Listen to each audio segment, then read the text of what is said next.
Update की बात करेंगे। इस वक्त की बड़ी खबर, दिल्ली के एम्स में आग लगने की खबर है। दमकल की 6 गाड़ियां मौके पर मौजूद हैं और देखिए आग पर काबू पाने की कोशिश की जा रही है। हालांकि अच्छी बात यह है कि सभी लोगों को सुरक्षित निकाल लिया गया है। बड़ी जानकारी आपको दे रहे हैं, दिल्ली के एम्स में दरअसल ये आग लगी है। आग बुझाने की कोशिशें जारी है। दमकल विभाग की 6 गाड़ियां मौके पर मौजूद है। तस्वीरें हमको दिखा रहे हैं, देखिए किस तरीके से ये आग लगी है और उसके बाद धुएं का गुबार ऊंचा उठता हुआ दिखाई दे रहा है। लपटें भी आपको दिखाई दे रही हैं। 6 गाड़ियों की मौके पर मौजूदगी है और आग पर काबू पाने की लगातार कोशिश की जा रही है। लेकिन अच्छी बात यह है कि सभी लोगों को सुरक्षित बाहर निकाल दिया गया है। दमकल कर्मचारियों के साथ स्थानीय पुलिस भी एम्स में मौजूद है और कोशिश की जा रही है कि जल्द से जल्द आग पर काबू पा लिया जाए। एम्स देखिए देश का सबसे बड़ा अस्पताल है और ऐसे में इस तरीके की आग लगने की घटना सामान्य नहीं है। हालांकि जो भी वजह रही हो, लेकिन आग पर काबू पाने की कोशिश लगातार की जा रही है। और ज्यादा जानकारी के लिए हमारे सहयोगी रवि हमारे साथ जुड़ चुके हैं। रवि, क्या जानकारी, आग पर काबू पा लिया गया? आग पर कंट्रोल पा लिया गया है, लेकिन सबसे अच्छी बात यह है कि जितने लोग भी इस आग की चपेट में फंसे हुए थे उनको बाहर निकाल लिया गया है।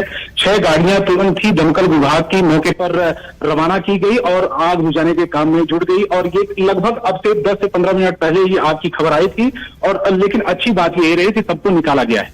रवि, कौन से सेक्शन में, कौन से वार्ड एरिया में ये आग लगी है और वहां पर उस वक्त पेशेंट्स की मौजूदगी कितनी रही हुई, क्या कोई इस बारे में जानकारी है? अभी इस बारे में दमकल विभाग और पुलिस और एम्स प्रशासन उसकी जानकारी जुटा रहा है कि आखिर में कितने लोग वहां पर मौजूद थे, किस वार्ड में थे, आखिर में कितने वहां पर एम्स का था, डॉक्टर थे, नर्सेस थे या फिर पेशेंट थे, किस कंडीशन में है, कोई और तो नहीं वहां पर फंसा हो सकता है। ये तमाम चीजों की जानकारी ली जा रही है। रवि, ये बात बहुत अच्छी है कि आग बुझा ली गई है, क्योंकि दिल्ली का एम्स सबसे बड़ा अस्पताल, राजधानी दिल्ली का, हजारों की संख्या में लोग मरीज पहुंचते हैं। लेकिन आखिर वजह क्या अब तक कोई बताई गई, शुरुआती जांच में कुछ समझ आया हो कि आग क्यों लगी? आग के कारणों का भी पता नहीं चल पाया है। जो हो सकता है कि शॉर्ट सर्किट भी हो सकती है या फिर दूसरे वजह हो सकती है। लेकिन जिस तरीके से धुआं एम्स बिल्डिंग से निकल रहा है, तो ये एम्स की मेन बिल्डिंग है, क्योंकि एम्स 2 हिस्सों में बटा है। एक मेन बिल्डिंग जो पुरानी बिल्डिंग कही जाती है और दूसरी तरफ एक जहां पर ओपीडी और दूसरी तरफ जो पेशेंट जाते हैं ओपीडी की तरफ में। तो मेन बिल्डिंग में आग की खबर है।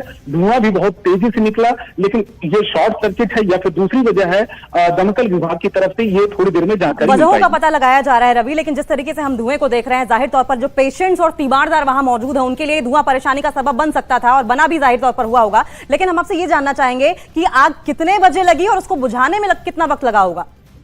आग लगभग 12 बजे, इस समय देखिए 12:18 हो रहे हैं। करीब 15 से 20 मिनट पहले ही आग की खबर एम्स प्रशासन ने दमकल विभाग को दी और तुरंत, क्योंकि वहां पर एम्स बिल्डिंग पहुंचने में दमकल विभाग की गाड़ियों को ज्यादा वक्त नहीं लगा, क्योंकि पास में ही एम्स के परिसर के पास में ही दमकल विभाग की गाड़ियां भी मौजूद रहती है।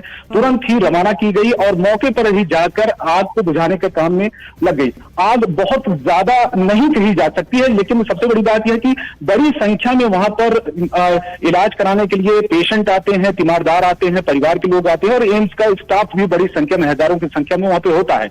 तो इस बात को लेकर एक कह सकते हैं कि चिंता की बात थी कि अगर आग का दायरा बढ़ता है, दूसरी डिपार्टमेंट में फैलती है, दूसरे बिल्डिंग्स में फैलती है, तो वो बड़ी दिक्कत होगी। रवि, आपको बीच में रोकेंगे। अभी जो जानकारी निकलकर सामने आ रही है वो ये कि इमरजेंसी वार्ड में ये आग लगी थी और जब इमरजेंसी वार्ड में आग लगती है तो किस तरह से वहां पे सिचुएशन गड़बड़ हुई होगी, किस तरीके से संभाला गया होगा, आप बताइए जरा। देखिए, इमरजेंसी वार्ड में क्योंकि वहां पर जो भी पेशेंट हताहत होते हैं या इमरजेंसी किसी भी पेशेंट को होती है तो तुरंत ही इमरजेंसी वार्ड में लेके जाया जाता है। लेकिन सबसे बड़ी बात है कि इमरजेंसी वार्ड में उस तरीके से एडमिट नहीं होते हैं पेशेंट, क्योंकि उनको दूसरी जगह, दूसरे वार्ड में शिफ्ट किया जाता है एडमिट करने के लिए। तो इमरजेंसी वार्ड में जैसे ही आग की खबर आई, तुरंत ही अलर्ट कर दिया गया। वहां पर जितने भी मौजूद थे, चाहे स्टाफ, चाहे डॉक्टर, चाहे किसी पेशेंट, अलर्ट कर दिया गया जिससे कि सुरक्षित बाहर लोग जा सके। और इस दौरान क्योंकि एम्स के अंदर ही बहुत बड़ी संख्या में सिक्योरिटी गार्ड भी होते हैं, वहां का सुरक्षा जो प्रबंध है वो बहुत ज्यादा मुस्तैद रहता है, तैनात रहता है। पहले भी हमें याद है कि एम्स में आग लगी थी, हालांकि उस वक्त भी अच्छी बात ये थी कि किसी तरीके की जान का कोई नुकसान नहीं था। लेकिन उस वक्त भी हमने देखा था कि अस्पताल में फायर एक्सटिंग्विशर को लेकर जो है कई तरह के सवाल खड़े हुए थे। तो क्या इस आग को लेकर ये माना जाए कि एम्स की तरफ से कोई टीम गठित की जाएगी ताकि जांच की जाए? बिल्कुल, क्योंकि एम्स में आग लगना छोटी मोटी बात नहीं होती और एम्स प्रशासन जरूर इस बात को देखेगा कि आखिर में आग की वजह क्या रही, क्योंकि एम्स में आग लगना बहुत बड़ी बात होती है, बड़ी संख्या में पेशेंट होते हैं और स्टाफ होता है, और अगर आग बढ़ती है, फैलती है, तो कहीं न कहीं जान माल का भी नुकसान हो सकता है। तो यही वजह है कि प्रशासन जरूर इस बात को देखेगा कि आग की वजह क्या रही, और अगर कोई लूप होल्स रही है, कहीं गड़बड़ी रही है, या किसी कोई तकनीकी खामी रही है, या शॉर्ट सर्किट, ये तमाम चीजों की जानकारी लेने के बाद ही प्रशासन आगे का कदम उठा सकता है। रवि, जिस तरीके से हम पिछली घटना का जिक्र कर रहे हैं, जाहिर तौर पर लूप होल्स पर तो काम किया ही जाएगा, जांच तो की ही जाएगी, लेकिन जिस तरीके से पिछली घटना में सवालात उठे थे, और हम अगर आज की घटना देखें तो एम्स में आनन फानन में एम्स प्रशासन भी मुस्तैद हुआ, उधर से फायर ब्रिगेड की गाड़ियां भी मौके पर पहुंची और समय रहते आग पर काबू पा लिया गया, कोई हताहत भी नहीं हुआ। तो क्या ये भी हम समझे कि जो पिछली घटनाएं रही हैं आग लगने की एम्स में, उससे सबक लिया गया है, लेसन लिया गया है? देखिए, जरूर, क्योंकि एक बार अगर घटना होती है तो जरूर प्रशासन मुस्तैद हो जाता है।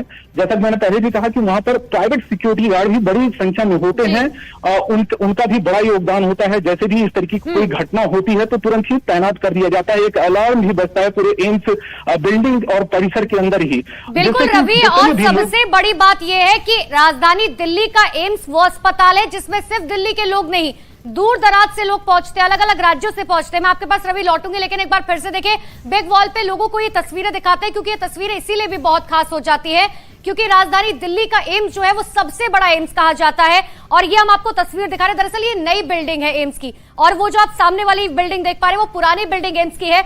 यहीं पर आग लगी थी इमरजेंसी वार्ड में। तो देखिए, हम एम्स का जब जिक्र करते हैं तो दिल्ली एम्स की अगर बात करें तो इंटरनेशनल लेवल पर यहां पर लोग न सिर्फ राज्यों से, देश से, बल्कि विदेशों से भी इलाज कराने आते हैं। और यहां हम इमरजेंसी वार्ड की बात कर रहे हैं। देखिए, इमरजेंसी वार्ड में एडमिशन नहीं होता है, जांच की जाती है, इलाज किया जाता है, और शायद ये भी एक बहुत बड़ी वजह रही थी कि जल्द से जल्द वहां से तीमारदारों और मरीज को तुरंत निकाल लिया गया। लेकिन अगर ये आग फैलती, समय रहते नहीं बुझाई जाती तो जाहिर तौर पर यकीन मानिए हादसा बड़ा हो सकता था।